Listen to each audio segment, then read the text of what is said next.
Hello everyone, 26শে December আমি যাচ্ছিলাম বড়মার কাছে পুজো দিতে। তো সকালবেলা আমি 6:30টার মধ্যে বাড়ি থেকে বেরিয়েছিলাম। বের হয়েই আমি অটো পেয়ে গিয়েছিলাম।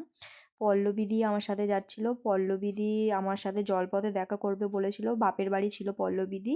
আমি তো জলপথে বামুনঘাটের ওই দিক থেকে কেমন কি করে যাতায়াত করতে হয় জানি না। পল্লবীদি আমাকে বলে দিয়েছিল যে কোন বাসে উঠতে হবে, কেমন করে আসতে হবে। তারপরে পল্লবীদি বানতলা থেকে উঠেছিল, আমরা একসাথে বাসে করে এসেছিলাম। তো বাসের ভিডিও করিনি আর ট্রেনের ভিডিও আমার করা হয়নি। তো এই যে বড় মার কাছে আমরা চলে এসেছি। পল্লবীদি ওখানে প্রসাদ কিনছিল মায়ের জন্য। তো আমরা যেই সময় গিয়েছিলাম একদমই ভিড় ছিল না। পল্লবীদি আমাকে বলছিল যে আমি আগের বারে এসেছিলাম, আমাকে লাইনে 5 ঘন্টা দাঁড়াতে হয়েছিল। এইবারে তো পুরো মন্দিরের সামনে থেকে আমরা মানে ঢুকেছি আর এই যে লাইনে দাঁড়িয়েছিলাম, মানে ভিতরে যে লাইনটা ঘুরে ঘুরে যেতে হয় শুধু সেই লাইনটাই আমাদের দিতে হয়েছিল। তাছাড়া আমাদেরকে আর কোনো লাইন দিতে হয়নি। পল্লবীদি বলল যে ফাঁকায় ফাঁকায় এসেছি, মানে বেশ ভালো লাগছে। আমাদের আধা ঘন্টাও লাগেনি পুজো দিতে। এই যে সবাই ঠাকুরের সামনে যাচ্ছে মায়ের কাছে।